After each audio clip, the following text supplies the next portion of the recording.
Profesionales excepcionales. Con Javier Pascual.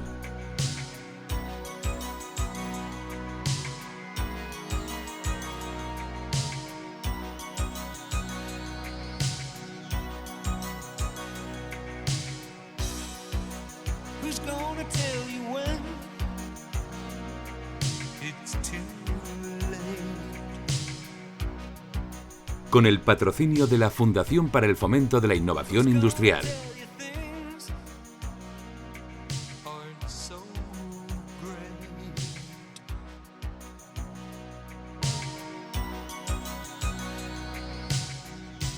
Amigos de Profesionales Excepcionales, no dejamos de mencionar y de tratar con nuestros entrevistados aspectos como la digitalización, la posibilidad de acceso a ingentes cantidades de información, la creciente irrupción de la inteligencia artificial en nuestro día a día y, como consecuencia de ello, la velocidad con la que el mundo cambia a nuestro alrededor. Hoy vamos a hablar de eso, de cómo cambia el mundo y la velocidad de lo que cambia. Algunos definen nuestro entorno como VUCA, que en inglés se refiere a volátil, incierto, complejo y ambiguo. Esto obliga tanto a organizaciones como a individuos a adaptarse a los cambios con mucha rapidez. Y eso no es fácil y requiere del desarrollo de técnicas que eviten que el miedo a esos cambios nos paralice, nos lleve a nuestra zona de confort y que nos perdamos grandes oportunidades que se nos pueden brindar detrás de estos cambios. Para hablar de cómo enfrentarnos a este mundo incierto y cambiante, hemos invitado hoy a nuestro programa a Leandro Fernández Macho. Él es profesor, conferenciante, coach ejecutivo, consultor experto en gestión del cambio, liderazgo e influencia, motivación y gestión positiva del estrés. Es reconocido como uno de los top 100 speakers más influyentes de España por la Agencia Internacional de Líderes de Opinión y Conferenciantes Thinking Heads.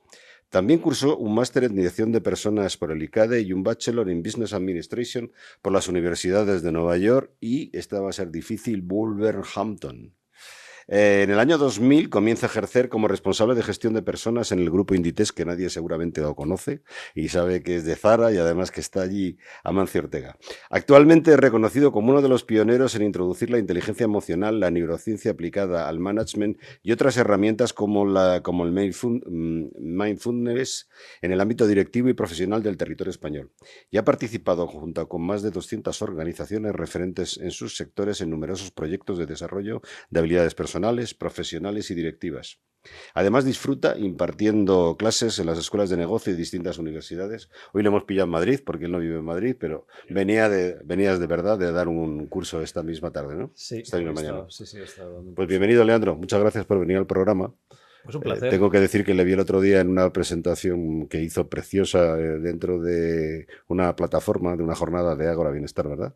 Sí. Y bueno, yo le he dicho que nos reproduzca un poco qué es lo que nos transmitió a todos los que estábamos allí, que realmente fue muy interesante. Y aparte de eso, para que haga referencia a sus libros, ¿no? Que ahí los tenemos, creo, en el vídeo sí que se verán. Pero uno se llama... Te dejo a ti que lo digas. La inteligencia adaptativa es el primero. El mundo cambia y tú. Es un método práctico basado en ciencia para gestionar los cambios y el estrés que de forma natural generan los cambios. Y el otro se llama la personalidad adaptativa. Diseña tu mejor versión con la ciencia de los hábitos. Entender cómo se forma la personalidad, las distintas estrategias de personalidad que adoptamos los seres humanos y cómo poder evolucionar nuestra personalidad utilizando lo que nos cuenta la ciencia acerca de cómo se crean los hábitos o cómo se desactivan también los hábitos que nos limitan. Porque tú también lo vas a contar, porque nos vas a contar. Yo siempre os pido al principio que tracemos un poco vuestra personalidad, ¿no? Tanto personal como profesional. Sí. Nos puedes contar por qué te fuiste de Inditex, por ejemplo, un sitio tan bueno para trabajar. me fui porque si me quedaba... Ya no te ibas más. Si me quedaba no me iba a ir más. Entonces, vale, pues cuéntanos un poco cómo es tu vida, la familia, etcétera, etcétera. ¿Qué es lo que estudiaste y cómo cambiaste luego de motivaciones, ¿no? A lo largo del tiempo? El emprendimiento también un poco, ¿no? Sí, que tampoco es fácil. Sí. Si quieres nos cuentas toda esta casuística de eventos que han discurrido por tu vida, que ya no es tan corta como tú decías el otro día. Sí. Te empiezas a ver mayor. Ya me empiezo a ver mayor a mis 49 años. Ya claro, por la calle ya se cruzan chicos y chicas conmigo que me tratan de señor, y entre eso y que me estoy quedando sin pelo, yo que siempre me gustó yo el pelo largo, pues entonces es una toma de conciencia total de que el tiempo pasa, me hago mayor. Y eso es una suerte, porque la alternativa a hacerse mayor, pues la verdad que no mola mucho. No mola Efectivamente. mucho. Entonces, pues nada, como te decía, tengo 49 años, soy de Santander.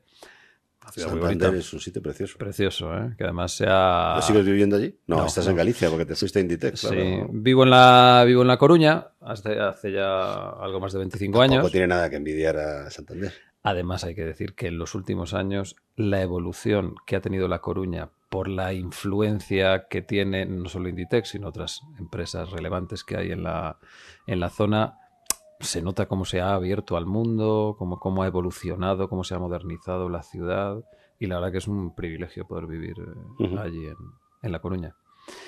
Y nada, yo me fui a vivir allí con mi mujer, pues porque surgió la primera oportunidad profesional allí en Inditex para trabajar como responsable de gestión de personas, que es lo que a mí siempre me apasionó.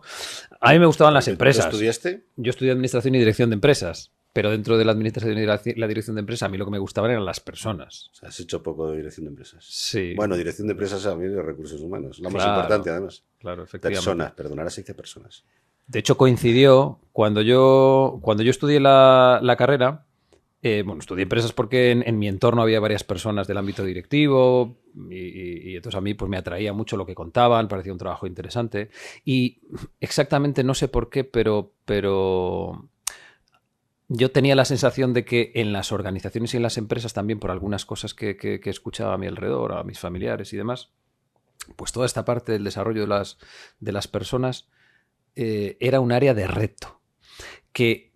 Es que además coincidió cuando hice la carrera, cuando la parte de la carrera que hice en Estados Unidos coincidió con que estaba eclosionando todo el tema del desarrollo de la inteligencia emocional en Estados Unidos y que muchas organizaciones se estaban acercando a esto.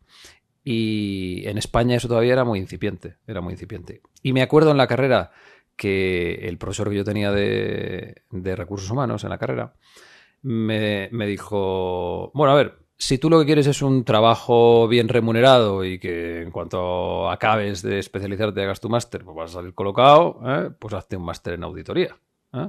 Pero si a ti lo que te gustan son los retos, como dices que te gustan, y si además te gusta y disfrutas trabajando con las personas, pues el mundo de los recursos humanos, plantéatelo como opción. Y entonces entre la razón y la pasión, pues elegí la pasión. ¿Y no te equivocaste? La verdad que no, me siento muy agradecido por un trabajo que para mí, pues en parte, es un hobby porque disfruto muchísimo de lo que hago. Es un trabajo muy, muy satisfactorio. Entonces, nada, pues a eso los primeros 6 años de vida profesional, pues los viví en Inditex, trabajando en el desarrollo de personas en la compañía, en toda la gestión de los equipos, hacia equipos de alto rendimiento.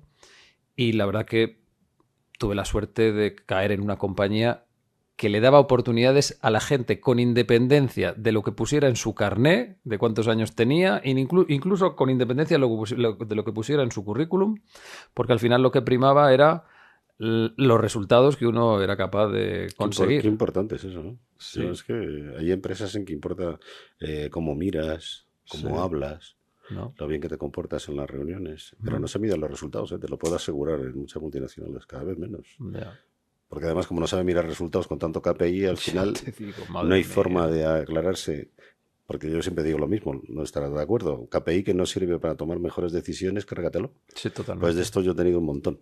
Yeah. Digo, yo, pues, ¿para qué me sirve? Yeah. Para que me reviséis todos los meses o cada trimestre, ¿no? Que es lo que hacíamos.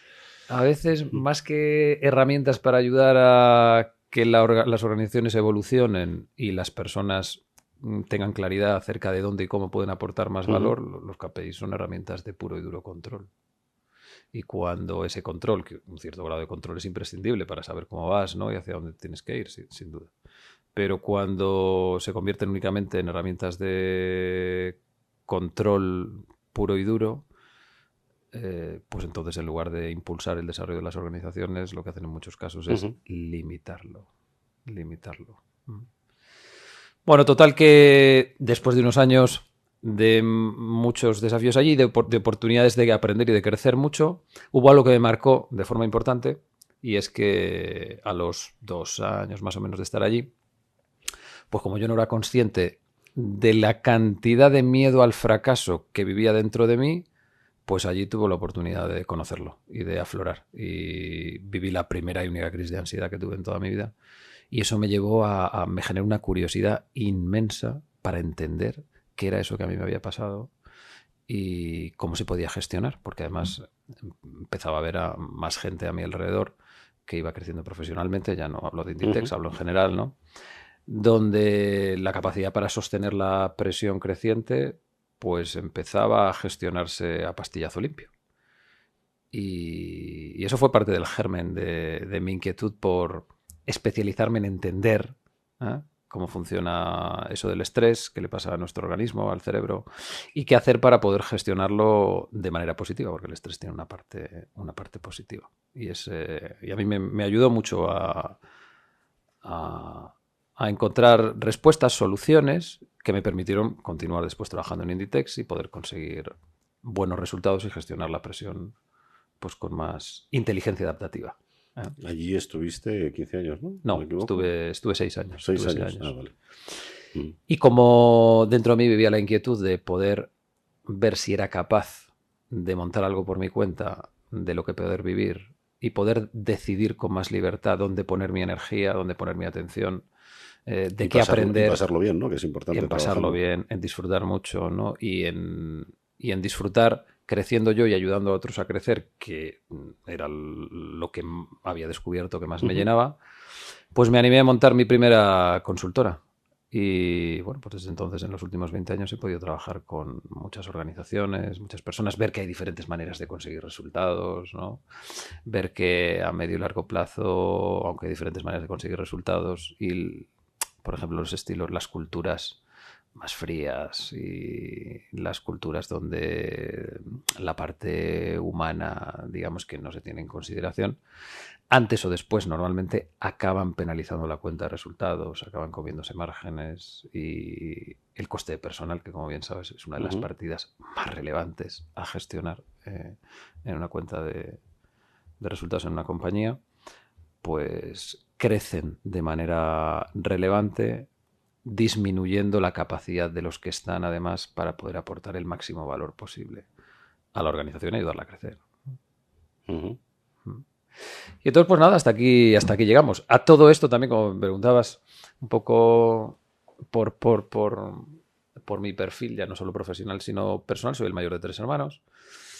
Y hay algo que me ha marcado profundamente también en esto a lo que me dedico seguramente, y que me llevó a tener mucha curiosidad por entenderme primero a mí mismo, ver cómo gestionarme mejor y que despertó, yo creo, que mi sensibilidad también para orientarme a ayudar a los demás. Y es que yo tengo una hermana con alta discapacidad que nació cuando yo tenía 3 años y medio. En la actualidad tiene un 80% de discapacidad. Y me marcó profundamente en mis 49 años. La pregunta más importante que nunca nadie me hizo en la vida hasta hoy me la hizo mi hermana hace muchos años, mirándome a los ojos y preguntándome un día: ¿por qué tú eres así y yo así? Me dijo: tú lo tienes todo. Lo tienes todo. Qué duro, ¿no? Sí. Qué duro y qué revelador también. Lo tienes todo, yo no. ¿Pero por qué? ¿Qué hemos hecho diferente tú y yo?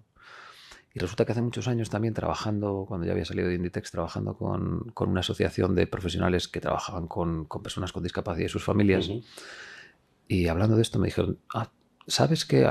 Igual a ti te pasó, pero hay un síndrome que se llama el síndrome del hermano sano, que les pasa a algunos hermanos de personas con discapacidad, que resulta que como se sienten culpables por ser normales, por el sufrimiento que eso les causa a sus hermanos con discapacidad, que se comparan con ellos, pues entonces lo que hace el síndrome del hermano sano es que estos hermanos empiezan a generarse problemas a su alrededor para, digamos que, no brillar.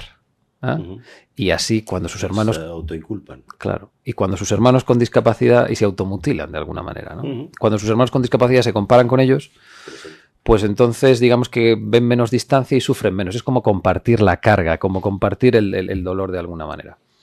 Es verdad que tuve la suerte hace muchos años también de descubrir que esa era una estrategia que no era buena para nadie y que lo mejor que yo podía hacer por mi hermana era estar lo mejor que yo pudiera estar para desde ahí poder ayudarla lo mejor que yo pudiera ayudarla. Y siempre digo que mi hermana me grabó a fuego dos mensajes, dos ideas que me han acompañado durante toda la vida y que me han resultado excepcionalmente útiles y de valor. La primera es que hay cosas en la vida que yo no puedo controlar. Y que da igual cómo me ponga, da igual si me gusta o no, si me enfado, si lloro, no importa. Hay cosas que no están en mi mano. Yo no las puedo cambiar simplemente porque a mí no me gustan. Y eso es una lección de humildad que nos da la vida, pero inmensa, con la mano abierta. ¿Ah? Y precisamente como hay cosas que yo no puedo cambiar, es necesario que aprenda a reconocer lo que yo puedo cambiar y lo que no, para dejar de malgastar mi energía allí donde yo no tengo capacidad de influencia y dirigir mi atención, mis recursos, mi energía, mi tiempo en actuar donde yo sí puedo tener capacidad de acción. Y eso tiene que ver después con los años, ¿no? Mirando en perspectiva, eso tiene que ver con la madurez. Con la madurez, que una vez leí una definición que me gustó muchísimo y ya me la apropié, no recuerdo quién la dijo, la verdad. Y decía, la madurez es la capacidad de no hacer más difícil lo que ya sea difícil. Y dije, wow, porque los seres humanos, Javier, es normal que lo hagamos más difíciles. Tenemos un talento, tenemos un talentazo para donde hay dificultad. Venga, vamos a complicarlo más. Siempre a mis discursos con managers, ¿no? Sí. Que nosotros estamos aquí para hacer las cosas fáciles a los demás.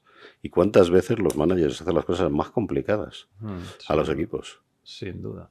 A veces yo con los managers les digo, chicos, llega un momento de madurez del equipo que el mejor trabajo que puede hacer un manager para que su equipo rinda es apartarse a un lado y no estorbar. Y entonces estar ahí dando soporte donde el equipo necesita ese soporte para seguir avanzando. Pero... Totalmente cierto. Y la otra cosa que me gusta agradecerle siempre a mi hermana es que me enseñara que efectivamente hay cosas que yo no puedo cambiar y que es necesario que aprenda a aceptarlas. Ahora, quizás ya te lo dije alguna vez que a estas alturas de mi vida descubrí que el éxito para mí es el día que muera, que ojalá que muera muy tarde, pero cuando me toque, si tengo que morir, si muero conscientemente y no muero de repente, que yo pueda morirme en paz. Morir en paz. Qué importante es eso. Ahora te digo mi opinión. De hecho, tengo con un CEO que a lo mejor me está escuchando.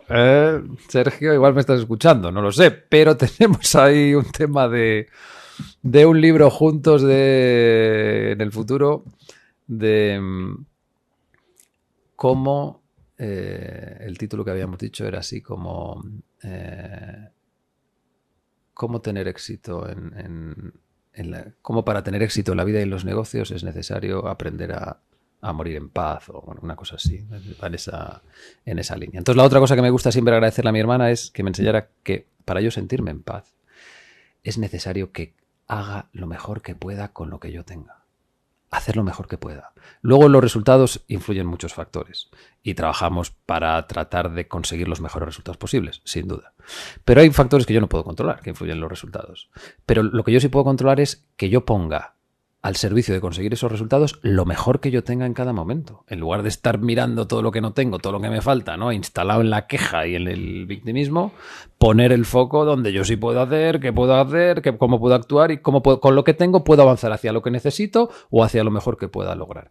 Y eso, independientemente del resultado, contribuye a poder darnos, o a mí al menos, a darme sensación de paz. Y bueno, en relación con lo que tú dices, te comentaba antes, me gusta mucho lo que dices porque encaja mucho en lo que yo creo que he tratado de hacer toda mi vida. Yo siempre me he fijado alrededor gente que era como yo y que llegaba a metas y a objetivos. Y yo creo que yo siempre he puesto el esfuerzo en saber si yo era capaz de llegar a hacer esas cosas. Porque lo que siempre me ha dado mucho miedo es estar en ese momento en el que estás viendo tu vida. Yo tengo muchos vídeos familiares y tal. Ajá. Seguramente si no me pasa lo que tú dices, que es de golpe, me gusta verlo. Porque bueno, es la historia de mi vida. Es la historia, claro. Y poder decir, pues mira, he llegado donde mis fuerzas y mis capacidades me han dado, porque me ha dado unos dones Dios, ¿no? Sí. Y he hecho siempre con el mayor esfuerzo, ¿verdad? Porque esto es un tema de esfuerzo. He intentado hacer lo que podía llegar. No te puedes frustrar porque no llegues a lo que hacen otros que te superan. Claro. Pero también tienes que aprender por qué te están superando. Y siempre puedes mejorar aprendiendo y viendo a los demás, ¿no?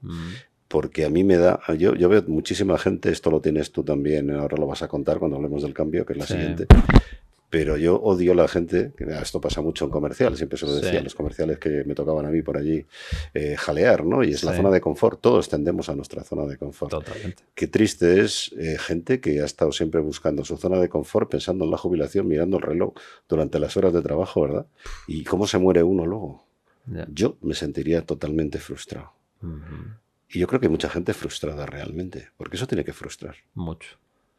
De hecho, pero supongo que desarrollan luego sistemas para buscar la felicidad, entiendo, porque, bueno, la gente no la veo tan frustrada y hay mucha gente que piensa así, ¿no? Esto de mirar el reloj, me voy a casa, me jubilo, me dedico a mis cosas, pero que no han disfrutado nunca trabajando, por ejemplo. Esto es terrible, ¿no? Fíjate, Javier, que en mi segundo libro que hablo sobre la ciencia de los hábitos y cómo se forman los hábitos en el cerebro, ¿no? Y todo esto. Una de las cosas que sabemos es que el cerebro y el organismo tiende a la homeostasis, a buscar el equilibrio. Y entonces, donde hay sensación de malestar, pues el cerebro, para protegernos y tratar de ayudarnos a sobrevivir, busca generar una acción compensatoria que nos dé bienestar, satisfacción, placer. Y hay determinadas acciones que generan una hiperactivación del sistema de recompensa cerebral, una hiperdescarga de dopamina que nos hace sentir placer, ¿no? En el momento, que es distinto a la satisfacción y a la felicidad, es placer más instantáneo. Y que lo podemos conseguir, por ejemplo, a través de la comida, el alcohol, las compras, un reloj más caro, otro coche, unos zapatos más, no sé qué, un bolso. Tú sabes que el pico de ventas más importante de Amazon, por ejemplo, sucede por las noches. Y no, pues... pero ya lo estoy entendiendo. Porque al final el individuo, las personas buscamos mecanismos compensatorios. Entonces, todas esas personas que experimentan mucha frustración, porque la naturaleza es muy sabia, es muy interesante analizarnos desde la perspectiva de nuestras respuestas biológicas, ¿no? Y cómo en ese sentido, cuando el individuo siente insatisfacción en algún aspecto, por ejemplo, es interesante observar que cuando los individuos no podemos poner nuestras fortalezas en juego en nuestro día a día, que son nuestros talentos naturales, eso de lo que tú hablabas antes, se produce una experiencia de dificultad para experimentar plenitud por parte del individuo. Y esa dificultad para experimentar plenitud, esa sensación de vacío que podemos intentar tapar con muchas cosas, comprando esto, lo otro, gastándolo de más allá, ¿no? Bebiendo, comiendo, lo que sea, simplemente son parches, que llega un momento en que eso revienta por algún sitio. Así estamos en el primer puesto del ranking, por ejemplo, en España, del consumo de fármacos con benzodiazepinas, que utilizamos para la ansiedad, el insomnio, ¿no? Y todas estas cosas. Esto es terrorífico, ¿no? Que es terrorífico, y con vacíos, al final, en muchos casos que experimentamos e intentamos compensar como podemos, pero en muchos casos con parches. Y la naturaleza en ese sentido nos muestra el camino. Es verdad que hay muchas circunstancias en la vida de muchas personas que han nacido en contextos más difíciles, más desfavorables, con más dificultad, y que, bueno, pues cada uno va haciendo lo mejor que puede para encontrar su camino y su equilibrio. Pero en ese sentido también, respecto a lo que decíamos antes, pues no perder la perspectiva de con lo que tengo tratar de hacer lo mejor que puedo para poder evolucionar y encontrar espacios que me permitan poner mis dones, mis talentos, mis cualidades al servicio de la vida, y que la ciencia nos dice que la vida nos devuelve eso en forma de bienestar psicológico, de satisfacción, de plenitud, ¿no? De felicidad, para indicarnos el camino y decirnos, es por ahí, sigue, en lugar de comprar tanto, hacer scroll infinito en las redes sociales, ¿no? etc., para generarte alivio temporal, pero crearte un agujero negro interno a medio y largo plazo a nivel interior en la vida. Bueno, pues yo creo que es interesante escucharlo. Bueno, vamos a hablar. Tú has escrito un libro sobre inteligencia adaptativa. Sí. Fundamentalmente porque nos vas a contar ahora este mundo que decía Yobuka, que tú llamas vida. Vida, sí. Explícanos por qué lo llamas vida. Explícanos cómo ves el mundo, el estrés actual y qué es lo que te lleva a ti a hacer esas consideraciones acerca de lo que es la inteligencia adaptativa. Mira, lo llamé vida porque estaba un poco aburrido de escuchar. Primero era el mundo Buka, ¿no? Luego era el mundo Bani y ahora pues vendrá otra, ¿no? Que también puede ser mi definición de la vida. Es que esto, a ver, que esto es la vida. Vertiginosa, incierta, desafiante, de aprendizaje permanente, que quieren decir esas 4 cosas. Pero es que esto ha sido así siempre, porque es verdad que nunca han sucedido las cosas a la velocidad a la que suceden ahora, es cierto, pero fíjate si la vida era vertiginosa, cuando no hace tanto vivíamos en la sabana salvaje donde la esperanza media de vida era 25 años, donde hace un siglo la esperanza media de vida que estaba en poco más de 40 años. Es verdad que porque hay muchos fallecimientos de niños, ¿no? Todo esto y tal. Pero realmente la vida sucedía muy rápido. Muy rápido, porque se nos agotaba pronto, se nos agotaba pronto. Y ahora es verdad que estamos en un contexto que es de máxima incertidumbre, cada vez más, que es de alto desafío, siempre lo fue. Nuestra especie ha sobrevivido gracias a superar desafíos. ¿Y sabes en qué se ve eso? Por ejemplo, lo cuento en el libro. En los estudios que hay que muestran cómo, por ejemplo, hay más satisfacción, por ejemplo, en competir jugando en un deporte. Hay más satisfacción en competir contra alguien que te supera en capacidad contra el que pierdes, y contra el que, bueno, has podido competir de alguna manera, aunque hayas perdido. Hay más satisfacción ahí que en ganar a alguien a quien superabas en habilidad y que no representaba un desafío para ti. ¿Qué sentido tiene eso? Pues el sentido que tiene es que si en nuestra especie, para todo el mundo, si la especie primara en todos los casos personas que prefieren no retarse, a personas que encuentran recompensa en crear, afrontar y superar retos, la especie no había sobrevivido. Tú y yo no estaríamos aquí. Entonces, ¿el mundo es desafiante? Sí, siempre lo fue. La especie ha llegado hasta aquí gracias a superar desafíos y requiere aprendizaje permanente. Y es verdad que la velocidad a la que suceden las cosas en la actualidad, y yo suelo dar un dato que a la gente la sitúa un poco, ¿no? Mira, por ejemplo, el teléfono fijo tardó 75 años en conseguir 100 millones de clientes. El automóvil, 62 años. La electricidad, 46 años. La televisión, 22 años. Internet, 7 años. Facebook, 4,5 años. Instagram, 2 años y medio. TikTok, 0,75 años, 274 días. ChatGPT, 0,17 años, 62 días. Threads, que es una app de Meta, acompaña a Instagram, tardó 0,014 años, es decir, 5 días en conseguir 100 millones de clientes. La velocidad a la que sucede todo, es cierto que jamás en toda la historia habían sucedido las cosas a la velocidad a la que suceden ahora. Y si a eso le sumamos la velocidad a la que está creciendo la capacidad de computación, la velocidad a la que están avanzando, por ejemplo, los sistemas de inteligencia artificial que ya superan en capacidad de visión, que ya superan al universitario medio en pruebas de acceso en pruebas que tienen que ver con la comprensión del lenguaje, ¿no? Ya hay cosas en las que la IA nos supera y necesitamos encontrar la manera de aliarnos con ella para poder aportar valor de forma conjunta. Es decir, hay una serie de factores que hacen que todo esté girando tan rápido que, sumado a un incremento en los niveles de estrés a nivel global, que ponen en riesgo nuestro equilibrio interno, nuestra salud, nuestro rendimiento y por tanto nuestra capacidad de supervivencia en el mundo y en la vida, crean un caldo de cultivo que requiere algo que nos ayude a adaptarnos con más eficacia a este medio que cambia tan deprisa, con menos fricción. Porque los problemas de salud mental y de estrés que enfrentamos tienen que ver con una fricción con la realidad que nos toca vivir, que nos genera dificultades. El mundo se convierte en un lugar más incierto, más frío en algunos aspectos y Y bueno, con un montón de desafíos. Más agresivo.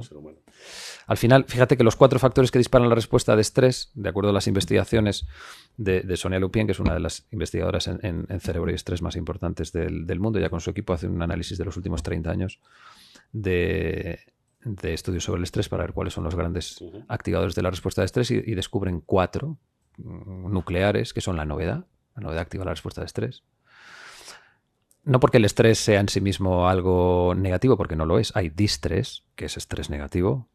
Estrés que se cronifica en modo amenaza. Estoy amenazado, todo me amenaza a mi alrededor. Entonces estoy en constante tensión y fricción con la realidad. Tensión, fricción.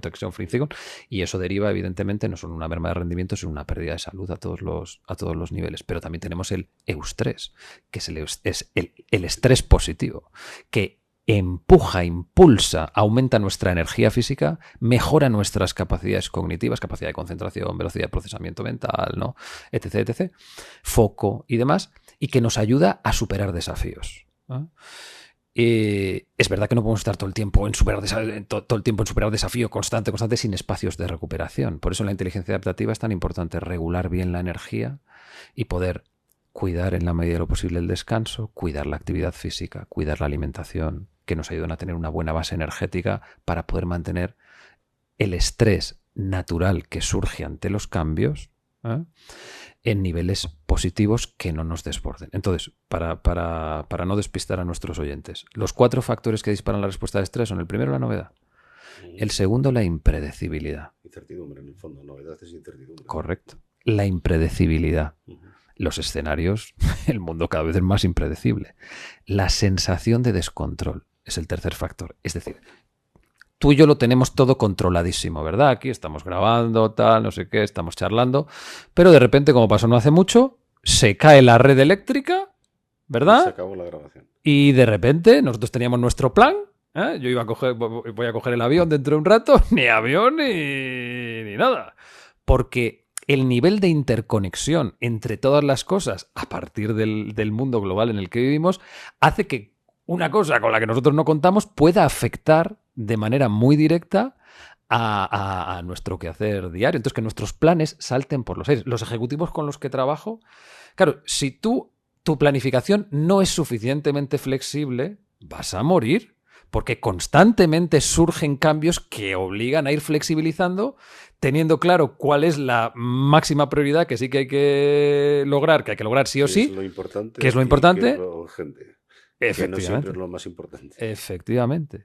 Y pudiendo flexibilizar al final para que los cambios del entorno no nos quiebren. Y el último factor que dispara la respuesta de estrés, novedad, impredecibilidad, sensación de descontrol, es la amenaza para la personalidad. La amenaza para la personalidad tiene que ver con el miedo a ser rechazados, sentirnos excluidos, no ser tenidos en cuenta, valorados, apreciados. Porque hace 50.000 años en la selva salvaje, si nos quedábamos fuera del clan o de la tribu, estábamos muertos seguro. Necesitamos al clan, la tribu, la comunidad, para tener posibilidades de sobrevivir, una especie social como la nuestra. Y, por ejemplo, fíjate qué curioso que nos encontramos con un mundo en el que, por ejemplo, las redes sociales multiplican la posibilidad de experimentar rechazo, exclusión, ¿no? O también la cantidad de gente que busca ser querida, tener likes, seguidores, ¿no?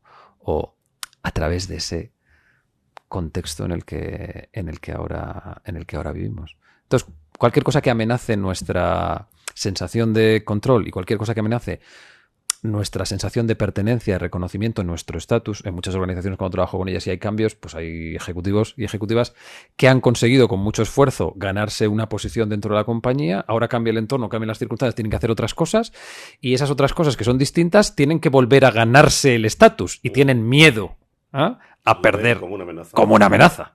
Y entonces tienden a resistirse a mover la silla y a mantener el status quo, que es lo que les ha dado la posición de estatus, de poder, de control, de influencia y de seguridad en el fondo. Lo que decías antes, es falta de flexibilidad de una persona que se supone que si tiene un cierto cargo, eso es ser buen manager. Sin duda, sin duda. Tener que defender posturas que incluso tú no estás valorando. Pero que evidentemente formas parte de una organización, que esto es difícil a veces. Es difícil. Es difícil. Porque claro, la solución es o defiendo lo que me están diciendo o me voy. Que bueno, es una solución en muchos casos. Sí, y es una solución que a veces, claro, hay mucha gente que no se atreve a tomar. El problema es cuando te quedas sin ser capaz de reconocer que en ese momento y en esa situación de tu vida te compensa quedarte. Ya, pero yo, fíjate, ahí siempre... Esto es una receta también que lanzo a los que nos escuchen. Yo siempre, evidentemente como manager y he sido director general, han habido cosas que he tenido que implementar y yo no estaba de acuerdo. Claro. Evidentemente, como profesional te pagan para ello, tienes que venderlas y tienes que tratar de verles la parte buena. Pero también el mismo poder que tienes y la capacidad que tienes y la autoridad que te han delegado te permite hacer cambios sobre esas cosas que te han obligado. Correcto. Y ese es el resquicio que te queda para no quemarte la sangre. Evidentemente, si ya ves que tampoco puedes utilizar tu autoridad y que al final estás en un callejón sin salida contra tus propios principios, pues o te vas o te va a dar un ataque de... Sin duda. Que no hay que lo aguante. O te vas o difícilmente podrás morir en paz. Exactamente. Muy difícilmente. Y cuando llegue ese día mirarás atrás y entonces, ¿qué pensarás de ti mismo? Eso es lo que me da mi miedo. ¿Qué pensarás? Yo creo que tienes que ser muy consecuente con todo lo que has hecho en tu vida, porque si no, cuando llegue ese día seguramente, no lo sé, es lo que tú dices, hay muchas formas de autoconvencerse. Quizá unos somos más sinceros con nosotros mismos que otros. ¿No? Sé, pero... Y esto que dices, además, mira, una de las cosas que me encanta trabajar con los ejecutivos, con las ejecutivas y con los managers, que al final, bueno, pues todos tenemos que... Aunque el cerebro busca certezas y busca tener la sensación de control, pues al final cuando tú lideras una organización, aunque no la lideres, te enfrentas a tener que tomar decisiones donde, bueno, con la mayor cantidad de datos posibles tratas de tomar la mejor decisión posible, pero nada te garantiza absolutamente un resultado a futuro a largo plazo porque hay muchos factores que tú no puedes controlar, ¿no? Entonces, una de las cosas que a mí me gusta mucho trabajar con los managers y que es muy revelador para ellos y es algo que les da mucho soporte para cuando no tienen a qué agarrarse, ir a eso para actuar desde ahí, es ayudarles a identificar sus 3 o 4 máximo core values, sus valores nucleares. Porque hay momentos en los que a lo único que te puedes agarrar cuando tienes que tomar decisiones que no hay datos que te digan, mira, la opción buena a futuro es la A, la opción buena a futuro es la B. Puede ser la A, puede ser la B. Entonces, a veces no puedes controlar ese resultado a largo plazo. Pero lo que sí puedes hacer es ver cuál de las opciones está más alineada con tus valores, con quién eres tú, con lo que te permite vivir y morir en paz en el futuro. Y que si estás en esa organización, si estás, bueno, pues deberían estar suficientemente alineados, ¿no? con la organización. En buena parte, porque si no será difícil mantenerte ahí. Son las que vas a ser capaz de defender mejor. Eso es lo que vas a ser capaz de defender, efectivamente. Y agarrarte para tomar decisiones a tus valores. Porque es lo único sólido a veces en un mundo muy líquido y con mucha incertidumbre sobre lo que puedes tener certeza. Y cuando mires atrás, para no abrir espacio a la culpa, sino únicamente al aprendizaje que te ayuda a evolucionar, cuando mires atrás, poder sentirte en paz porque decidiste lo mejor que pudiste decidir de acuerdo a tus valores. Luego los resultados son los que sean, analizas, aprendes, te das cuenta, mejoras, lo tienes en cuenta para el futuro. Perfecto. Pero agarrarnos a nuestros valores, a mí me parece tener claridad sobre eso y identificar los valores no sale de coger una lista y decir este y este. Hay que profundizar, hay que rascar más. Me parece imprescindible en la vida, una brújula fundamental. Muy bien, Leandro. Voy a hacer un pequeño corte ahora y luego seguimos y nos cuentas un poco más de lo que es la inteligencia adaptativa. Pero yo quería remarcar algo que creo que hay que decir cuando has dicho tú lo de los valores. Yo creo que esto tendríamos que decírselos a nuestra clase política, lo de los valores. Y ya no sigas, luego seguimos. Pero lo de los valores es tan importante que es que lo que no puede hacer uno es renunciar a eso, porque es que al final te conviertes en un payaso. Dicho esto, volvemos enseguida. Gracias.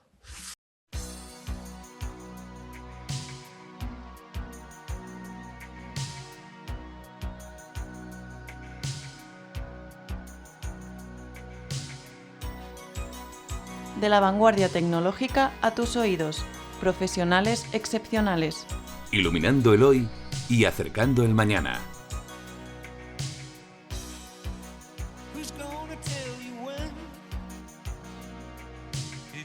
Nos hemos extendido en esta primera parte, ha sido espectacular.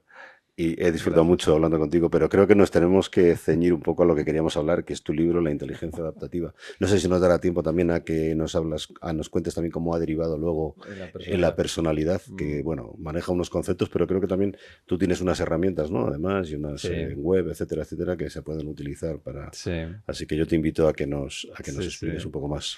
Pues mira, el concepto de la inteligencia adaptativa. Yo la gestión del cambio ya llevaba trabajándola muchos años en las organizaciones, ¿no? Iba viendo cada vez como de forma más natural que ahí el desafío se iba incrementando a medida que la velocidad del cambio en el entorno pues cambia. Y creo que era Jack Welch el que decía que cuando el ritmo de cambio interno en la organización es inferior al ritmo de cambio externo, el final se acerca, ¿no?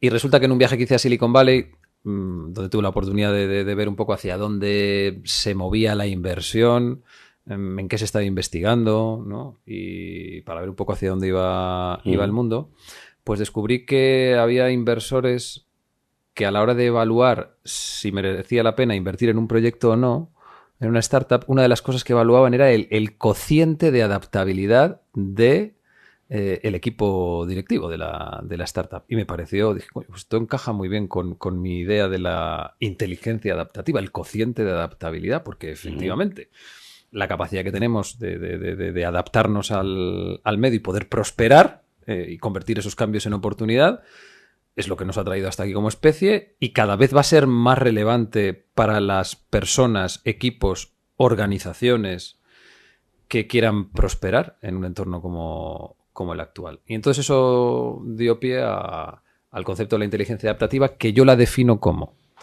la capacidad de cambiar, crecer y lograr resultados repetidamente en un entorno vertiginoso, incierto, desafiante y de aprendizaje permanente, o sea, en la vida, ¿eh?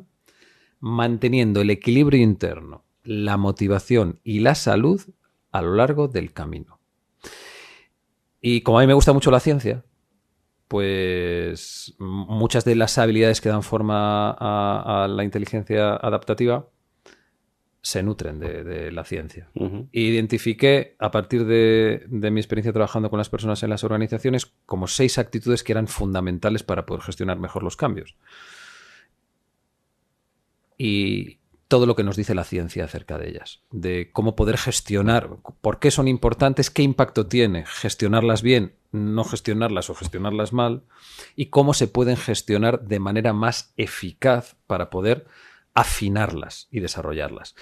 Y esas 6 actitudes, además, elegí el concepto de actitud, porque la actitud influye en nuestra forma de pensar, influye en nuestra forma de sentir, influye en nuestra forma de actuar, y además las investigaciones nos dicen que influye en la respuesta biológica que nuestro organismo, en cómo nuestro organismo, nuestro cuerpo responde ante las circunstancias que acontecen. Entonces, esas 6 actitudes que dan forma a la inteligencia adaptativa y al cociente de adaptabilidad son la actitud de autocuidado, que tiene 4 patas, que es el cuidado de la actividad física, el cuidado de la alimentación, el cuidado de el descanso, el cuidado de la salud mental a través de prácticas como mindfulness, por ejemplo. Esas 4 patas nos ayudan a regular bien la energía, porque nuestro cerebro está... Nuestro modelo de cerebro, que es un modelo Homo sapiens sapiens que se actualizó por última vez hace entre 35.000 y 100.000 años, hace un montón, ¿no? Donde el suministro de energía no estaba garantizado, genera resistencia ante los cambios, primero porque los cambios generan incertidumbre. El cerebro tiene asociado por defecto incertidumbre, amenaza, muerte, muerte evitar. Intentamos evitar la incertidumbre, no nos gusta, no la tolera bien el cerebro busca certezas. Y otra cosa que hace que los cambios generen resistencia es la inversión energética que generan. Entonces, en un contexto donde evolucionó nuestro cerebro, donde no estaba garantizado el suministro energético, como la sabana salvaje, no estaba garantizado que fuéramos a comer al día siguiente, el cerebro se preocupa muy mucho de que si no hay un retorno de la inversión claro de esa energía que yo voy a gastar, no gastarla. Y eso lo podemos experimentar tú y yo y cualquiera de nuestros oyentes, por ejemplo, cuando tienen que hacer algo en el trabajo, que dicen, pero esto que tengo que hacer es que no tiene ningún sentido. A ver, ¿para qué tengo que hacer esto? Es que no le veo ni pies ni cabeza. La resistencia interna que muestra nuestro organismo ante tener que hacer eso es una muestra de cómo nuestro cerebro trata de proteger la inversión, el gasto de energía. De modo que además nuestras funciones ejecutivas, las funciones que están justo detrás de la frente y que nos permiten pilotar la inteligencia adaptativa, que nos permiten, por ejemplo, imaginar el futuro, razonar, analizar, evaluar, automotivarnos ante los obstáculos, autocontrolar los impulsos que nos llevan a primar el corto plazo y perder de vista el largo plazo, empatizar, que consume tanta energía como hacer operaciones de matemáticas complejas, ¿no? Cuando hablo de consumir energía, la energía consumida en el cerebro se mide en consumo de glucosa, riego sanguíneo, oxígeno. Y entonces, esas facultades cognitivo-ejecutivas superiores que nos permiten primar el largo plazo por encima del impulso cortoplacista y un montón todas estas otras capacidades de las que hablaba, cuanto más amenazados nos sentimos, cuanto mayor es el nivel de estrés, más actividad, más energía, más recursos en las áreas primitivas y menos recursos, riego, glucosa y oxígeno llegan a las áreas más evolucionadas. Por eso nuestros oyentes seguramente reconocerán que en un momento de calentón han dicho o hecho algo de lo que luego se han arrepentido, porque el sistema primitivo tiene la capacidad de bloquear la parte racional, o que a lo mejor a lo largo de cuando han tenido un día muy intenso en el trabajo y muchos desafíos, cuando llegan a su casa la paciencia está en mínimos, el autocontrol a lo mejor no está en máximos, porque la energía es limitada. Entonces, la actitud de autocuidado lo que nos permite es cuidar la energía, para que nuestro cerebro pueda operar de la manera más eficiente posible. Luego, además de la actitud de autocuidado, está la actitud de aprendizaje. Y la actitud de aprendizaje tiene que ver con estar abiertos a nuevos estímulos, nuevas posibilidades, tener curiosidad. Y la ciencia nos dice, por ejemplo, que las personas expertas tienen más dificultad para a abrazar y adaptarse a los cambios cuanto más inseguras de base se sienten, porque más intentan proteger su estatus y más les cuesta reconocer que no saben. Y eso mina su capacidad para aprender. La actitud de aprendizaje. Luego tenemos también, en siguiente lugar, la actitud de desafío, porque en la vida van pasando cosas, ¿no?, que nos amenazan a veces y otras muchas que podemos convertir en retos para poder avanzar. Luego tenemos también la actitud de colaboración. Nuestra especie ha sobrevivido gracias a colaborar para superar retos. Tenemos la actitud de resiliencia, porque en la vida nos van a pasar cosas que no van a salir como esperábamos y que algunas circunstancias no nos van a favorecer. La manera en la que gestionamos la dificultad y la adversidad hace la diferencia ante los cambios. Y por último, la actitud de innovación, que tiene que ver con que nuestra capacidad de influencia al final nos permite no simplemente adaptarnos de una manera más reactiva, cuestionar cómo hacemos las cosas para poder mejorar. Eso es, ser agentes de cambio, ser individuos, colectivos, comunidades que impulsen cambios que consideremos relevantes para la vida, para nuestro futuro. Y esas son las actitudes que dan forma al modelo. Inteligencia, entonces, tenemos intelectual. Sí. Tenemos la inteligencia emocional, que se puso muy de moda en los 50, ¿verdad? Sí. Cuando pasamos los 90. O los 90. ¿Los 90? Sí, en los 90 fue cuando eclosionó con la publicación de las primeras teorías yo creo que empezaron antes. Empezaron antes. Sí, sí. Que son las que hemos aplicado los managers de mi generación. Sí. Y la adaptativa, ¿cómo se complementan unas con otras? Porque entiendo que se complementan unas con otras. Sí, claro, se complementan. Porque, fíjate, tu inteligencia intelectual, pues por ejemplo, a la hora de ir presentarte a una vacante para un nuevo proyecto, de repente, la inteligencia intelectual te ayudará a bucear en las características de esa empresa, de ese proyecto, en lo que necesitan analizar. Capacidad analítica, por ejemplo. ¿Qué es lo que tú puedes aportar? ¿Qué es lo que no? Te ayudarán a analizar ese contexto.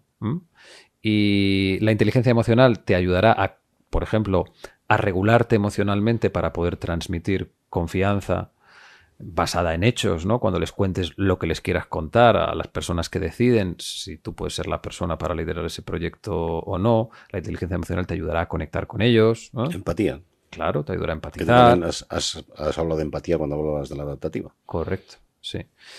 Eso te ayudará a gestionarte a ti, gestionar la relación y poder tener más posibilidades de lograr el proyecto.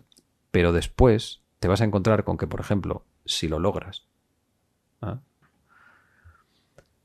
como el entorno a tu alrededor va a estar cambiando constantemente, vas a tener que estar pivotando permanentemente con la máxima agilidad posible para hacer el uso más eficiente de los recursos de los que dispones y con esos conseguir lo mejor que puedas conseguir para que el proyecto avance y crezca, y que va a requerir estar en modo agilidad activa, permanente, proactiva, porque el entorno va a estar permanentemente cambiando. Y ahí es donde la inteligencia adaptativa va a hacer la diferencia para que puedas prosperar en ese contexto de cambio constante o sucumbir si no tienes flexibilidad. Leandro, nos quedan 5 minutos, 4 minutos, bueno, pero yo creo que es importante, sí, ya que estás aquí y venga, nos has convencido a todos de tu capacidad. Tienes además herramientas, ¿no? Cuéntanos un poco, porque además ese es otro libro, que es el de la personalidad adaptativa. sí. Creo que también ahí hablas de los 9, ¿no? Son 9... Sí, 9 tipos de 9 personalidad. tipos de personalidades y cómo trabajar unas y otras para lograr un equilibrio, ¿no? Según tus propias dones y facultades y habilidades, sí, ¿no? Sí. ¿Nos puedes resumir un poquito para cerrar el que esté interesado Sí. en qué consiste todo esto y cómo se puede además poner en práctica, o si tú das cursos, o si se puede acceder a través de alguna página web a coger más información? Sí, en mi web hay acceso a recursos gratuitos en mi escuela. En los libros, todos los libros tienen una parte, todas las herramientas están digitalizadas. Cualquier persona que compre cualquiera de mis libros tiene acceso gratuito a las herramientas de ambos libros, porque una cosa que a mí me obsesiona y con la que trabajo mucho en las organizaciones, al final se mueven por resultados. A mí me gusta que lo que entreno con los managers y con los profesionales derive en cosas muy prácticas. Muy prácticas. Que tú salgas de ahí y digas, vale, esto me parece muy interesante. Quiero poner esto en práctica. ¿Cómo lo hago? Así. Si quieres hacerlo, ponértelo muy fácil. Entonces los libros están digitalizadas todas las herramientas. Y en el de la personalidad adaptativa, mientras que la inteligencia adaptativa son como las actitudes generales, para poder adaptarte con mucha más eficacia a los cambios y gestionar mejor el estrés que generan, digamos que la personalidad adaptativa es una mirada más quirúrgica acerca de, bueno, ahora, bien, ¿qué es lo que necesitas tú? ¿Dónde están tus impulsores y tus frenos internos? ¿Dónde está tu motivación nuclear y tu miedo nuclear? Que hacen más fácil o más difícil tu evolución, tu desarrollo y tu crecimiento personal y profesional. Y para eso necesitas mirar hacia adentro. Necesitas desarrollar tu inteligencia intrapersonal. Y ahí nos hace falta herramientas. Yo llevo muchos años trabajando con una herramienta en las organizaciones para ayudar a identificar los rasgos dominantes del tipo de personalidad de los managers y que puedan entender de dónde nacen sus motivaciones, sus temores, los hábitos mentales, emocionales y conductuales que inconscientemente funcionan, operan, se activan y les llevan a tener determinadas conductas. Y además de entender su tipo de personalidad, pues entender también los tipos de personalidad de otras personas con las que se relacionan en su día a día en el ámbito personal y profesional y con las que es necesario crear puentes que permitan aprovechar, obtener la máxima sinergia posible y complementariedad de esas distintas cualidades para desde ahí poder prosperar desarrollando habilidades interpersonales. Y si todo eso, y ya acabo, lo juntamos a ¿qué nos dice la ciencia acerca de, oiga, usted se ha dado cuenta de que tiene este hábito y que le genera dificultades? ¿Usted lo quiere cambiar? Sí. ¿Qué nos dice la ciencia de las herramientas con mayor evidencia para que usted tenga éxito generando ese cambio? Lo cual no quiere decir que no se lo tenga que currar usted, se lo va a tener que currar. Lo que pasa es que si te lo curras con herramientas basadas en evidencia, estás multiplicando tus posibilidades de lograr resultados en lugar de andar por ahí lanzando perdigonazos a no se sabe muy bien dónde. Entonces, lo que hago es tomar las herramientas con más evidencia en la actualidad en la creación de nuevos hábitos y en la desactivación de hábitos que nos limitan y aplicarlos específicamente a cada tipo de personalidad. De manera que cuando tú identificas el tuyo y has entendido cómo funcionan los hábitos en el cerebro, tienes también específicamente cómo aplicar esas herramientas de los hábitos a lo que en mayor medida necesita tu tipo de personalidad. Y que desde ahí puedas elegir por dónde quieres empezar a trabajar y ponerte a trabajar, si quieres, ya. Muy interesante. Si recordando todas las formaciones que hemos dado como managers, que también he dado yo, Sí. Yo veo la parte que tú estás hablando además muy interesante porque es como una especie de análisis retrospectivo interno de tu personalidad que puede ser muy interesante antes de un 360. Sin duda. Es más, no sé si compartirás por tu experiencia esto que yo vivo. En muchos casos, los equipos a largo plazo tienden a reflejar las fortalezas y debilidades de los managers que los lideran a largo plazo. Cuando esos equipos se mantienen juntos a lo largo del tiempo, tienden a reflejar fortalezas y debilidades. Si el manager ejerce razonablemente su liderazgo, sí. Efectivamente. Entonces, si el manager crece, es muy difícil que el equipo crezca si el manager no crece. Es difícil. Es un crecimiento conjunto. Seguiré hablando contigo. Sobre todo cuando los managers son miedosos. Y un manager miedoso no hace crecer al equipo, lo destroza. Totalmente. Lo empobrece y lo destroza. Sí. ¿Y cuántos hay? Muchos. Porque no podían ser managers y les han puesto ahí y la inseguridad se transmite. Leandro, un placer. Vente otro día. Otro día me vengo, yo encantado. Y seguimos charlando sobre esto porque creo que además es muy interesante. Es muy interesante, pero bueno, tampoco quiero quitar la posibilidad de que des los cursos, que seguro que son fantásticos y seguro que tienes muchas posibilidades de darlo en muchas empresas. Sí, la verdad que por suerte sí. Enhorabuena. Sí. Muchísimas gracias. Muchas gracias. De la vanguardia tecnológica a tus oídos. Profesionales excepcionales. Iluminando el hoy y acercando el mañana.